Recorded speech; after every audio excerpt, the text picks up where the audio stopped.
The following ShishMed podcast is a production of drpodcasting.com. On this edition of the ShishMed podcast, so how do you enter a competitive market and succeed?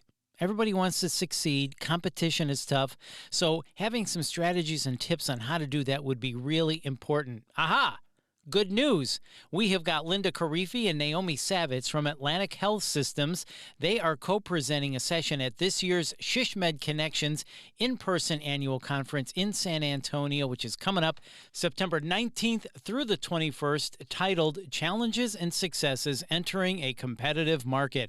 Oh, this is going to be a good one. So let's learn how to take on the competition and succeed. Shall we? We shall. So let's do that. Right? No. This is the ShishMed Podcast, Rapid Insights for healthcare strategy professionals in planning, business development, marketing, communications, and public relations. I'm your host, Bill Klaproth. And in this episode, we talk with both Linda Carifi and Naomi Savitz. Both are business development directors at Atlantic Health System. They are co-presenting at this year's ShishMed Connections in-person annual conference held in San Antonio, September 19th through the 21st. The title of their session is Challenges and Successes Entering a Competitive Market, and that's what we're going to learn about. Linda and Naomi, welcome to the ShishMed Podcast. We start every episode of the ShishMed Podcast with rapid insights. One quick tip someone can use to make their marketing communications better today. Linda, you're going to give us the rapid insight today, so go ahead and give us your rapid insight. Well, thanks, Bill. Thanks for having us today on the show. As you know, we are business development, Naomi and I, and so we're not marketing. So for us, it's important to collaborate with our marketing team, who are our business partners. They are the marketing experts, so we always make sure that they have a seat at the table. And on the flip side, since we own the physician relationships, marketing calls on us to the table when a plan needs to be put together and the physicians are the audience. So collaboration is key, Bill, and just be open to each other's ideas. I love that, Linda. So good. Collaboration is the key. And I think especially during the pandemic, we've really learned how important that is. So thank you so much for that rapid insight. We appreciate it. So Naomi and Linda, this is going to be a great session at the ShishMed Connections in-person annual conference coming up in San Antonio. So Naomi, let me start with you and ask you this. And I know you're going to go over all of this in great detail in your session, but if we could just get a quick feel for what your session will be like, we would certainly appreciate that. So 7 years ago, in 2014, when you entered a competitive market, you say through implementing data-driven decision-making, best practices, and a cutting-edge approach, that you were able to build a strong network. So can you briefly break down each one of those for us? Naomi, let me ask you first about data-driven decision-making. Thank you, of course, for having me. At Atlantic Health System, our experience in building a robust network in a fiercely competitive ambulatory market is truly the synthesis of many factors. In addition to the few that you've already mentioned, other factors that we explore in our presentation include the time to market, leadership buy-in, and dedicated capital investment. Although the list could go on and on and on, ultimately at the core of all of these things is data-driven decision-making. Our leadership and planning teams partner with business development to ensure that strategic decisions are made thoughtfully after diving deep into the facts. We review models and project the aging population, for example, in order to plan to meet their needs and to place adequate primary care and specialist assets to care for this growing cohort. We also review population density. As you may know, New Jersey is the most densely populated state in the country, and identifying the right location for our assets is the key to our success. We ensure that if the local physician market is aging out, for example, we want to anticipate this and have adequate new providers to fill those gaps. We review income and payer mix. Our region contains one of the wealthiest counties in the state and in the country for that matter. So on an ongoing basis, we monitor and map our intensely competitive landscape and take all of these other things into account. But all of this doesn't happen in a strategic bubble. At Atlantic Health, data-driven decision-making is done in conjunction with a thorough market knowledge, including the local physicians and the team members that are out in the field. So, understanding your market allows you to make data-driven decisions based on facts, which I would imagine greatly increases your success rate. That is really good stuff. And then when you start creating your strategy and vision following the facts in the data, that really makes a lot of sense. So, Linda, tell us about some of the best practices that you also used. Sure. We don't want to give away all of our best practices today, but here's a few that could be applied universally. For example, one is what we call an electronic contact card. So it's very simple. It's a matter of just pre-populating a physician's contact information into your cell phone. And then in real time, when we introduce one physician to another physician, we push the cell phone contact cards back and forth between the providers live, while they're talking, while they're interacting and meeting, just to ensure that they can communicate with one another and share patients as soon as they walk out the door. I mean, we just know that physicians don't have the time to take someone's business card and pre-populate their cell phone. So we say, done. There, now you have his, now you have hers. You guys are good to go. You're ready to share patients. So that's one thing that we do in real time.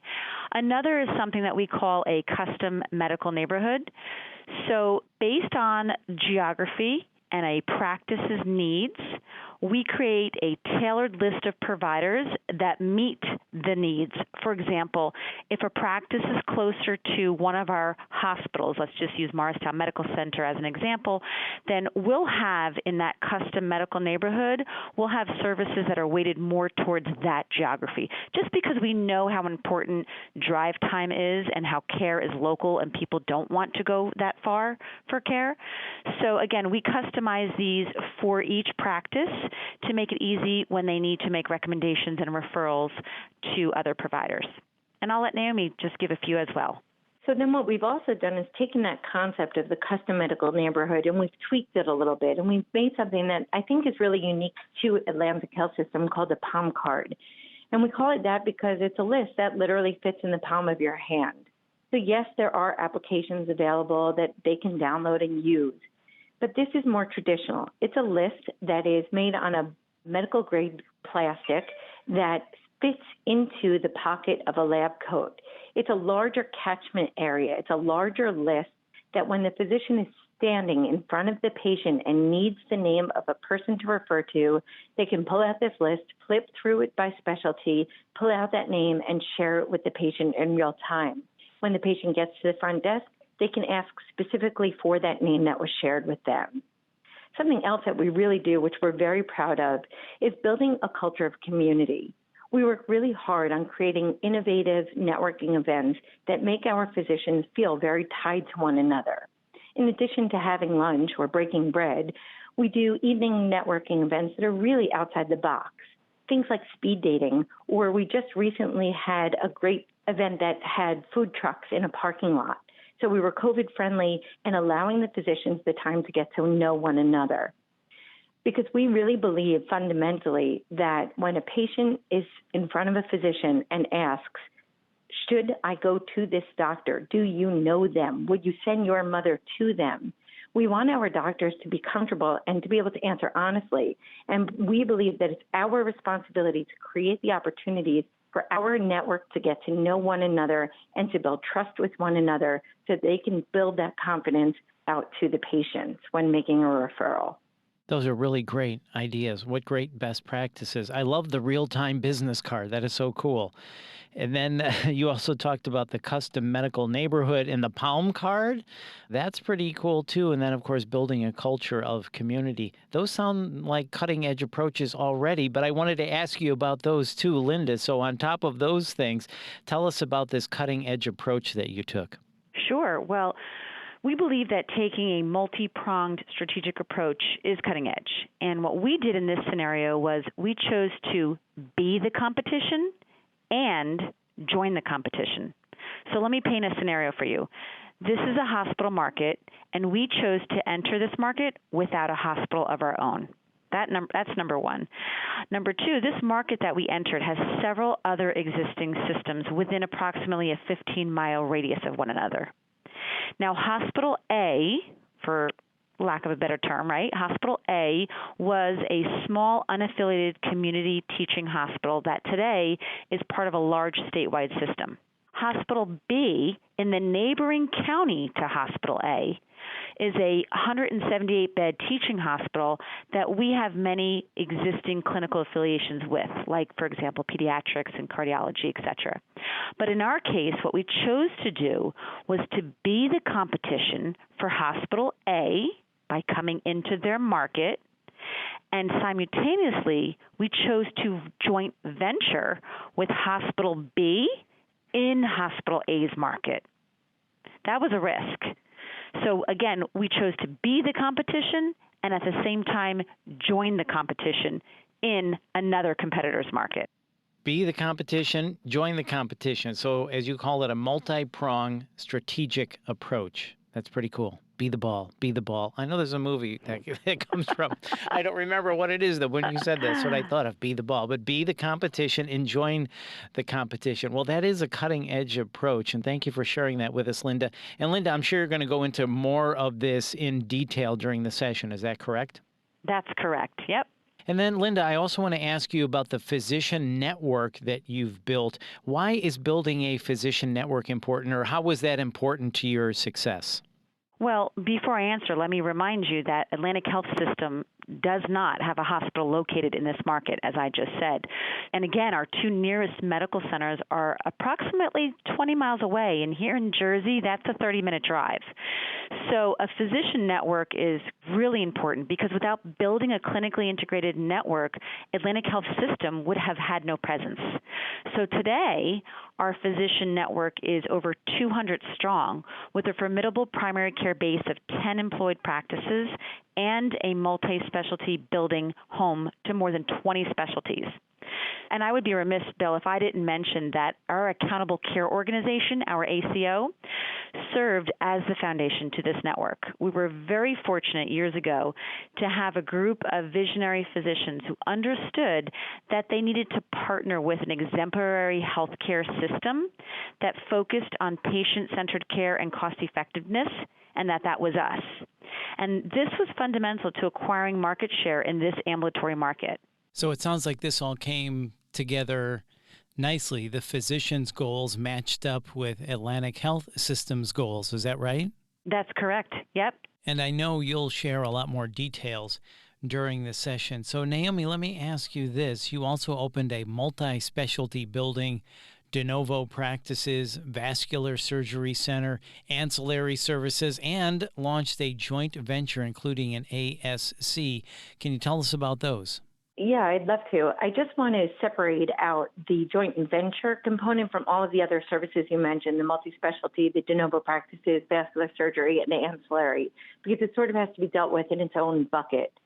But Atlantic Health System strategically placed these services and were offered by our competition, but we were confident that we were able to provide the same services and compete in their market. The JV, our other strategic play, was joining the competition, as Linda mentioned before. Hospital B, the 178 teaching hospital from the neighboring county that we had existing relationships with already, helped to reduce our time to market and allowed us to share the cost for the ambulatory surgery center, physical therapy, occupational therapy, and a comprehensive imaging center. It's interesting to note that our joint venture is located in an adjacent building to ours, which is a competitor's building.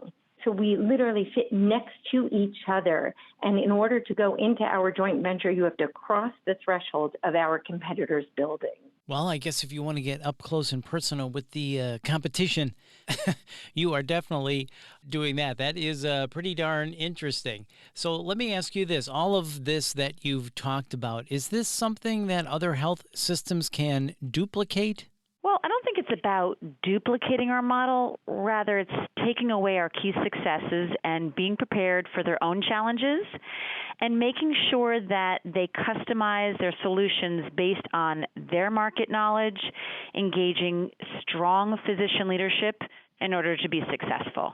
So taking some key principles and then applying it to your specific market situation, right? Yeah, every market's different, but I think there's some takeaways for sure that you can apply, but it's not going to be exactly like a cookie cutter.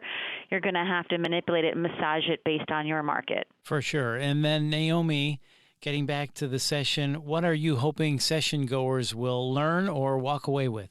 I think one thing that we've come to appreciate is the importance of physician leadership. And attendees will leave understanding from our lens the importance of the physician leader, their role, and the characteristics that serve as the backbone of our clinically integrated network in this competitive market, again, without a hospital. Well, as we wrap up, and thank you both for your time, I really appreciate it. Just wanted to get your final thoughts. Linda, anything else you'd like to add? Yeah, I have to say, we wouldn't have been able to do this without our leaders. You know, they're forward thinkers, and they were very supportive of this. We came to a point where we didn't know where to go or grow because New Jersey has a plethora of healthcare services. I mean, if we go to the east, we're up against New York, right? If you go out west, you know, it's not as densely populated in Pennsylvania. But we found an opportunity down south of us. And really, we set these intentions that we wanted to capture new market share. We wanted to increase covered lives. We wanted to build our own clinically integrated network. And at the same time, we wanted to drive integration, which ultimately resulted in net new revenue for us, and we're very fortunate. So there's some good takeaways there. I like how you said you had forward-thinking leaders, and I love how you said we set intentions to capture market share and increase covered lives. That is really good stuff. And then, Naomi, any final thoughts you'd like to add? I just want to add that Linda and I are just two girls from Jersey, and at the end of the day, New Jersey has a lot of stereotypes that are out there about us, but there's real substance here, and we have cutting-edge medical facilities, we have phenomenal physicians, and we are leading by example, and we are really proud of what we've accomplished by creating a new market in a competitive space. And there were challenges, yes, but there were also tremendous successes. And we're excited to share with everyone all of the successes we've had and for them to take our example and to go back and think about it strategically for themselves, how to apply it to their markets and to see what they can yield for themselves. Absolutely. It's going to be a great session. It's titled Challenges and Successes Entering a Competitive Market. And I know you're going to show us some great examples and give us some great value and things we can take away with back to our own healthcare institutions. Linda and Naomi, thank you so much for your time today. We appreciate it. Thank you, Bill. Thank you. And once again, that's Linda Karifi and Naomi Savitz. And registration for this year's SHSMD Connections in-person annual conference is open now. Just go to shshmed.org/education/annual conference. And if you found this podcast helpful, come on, you know the line, and how could you not? Please make sure you share it on all of your social channels, and please hit the subscribe or follow button to get every episode. This has been a production of Dr. Podcasting. I'm Bill Klaproth. See you in San Antonio.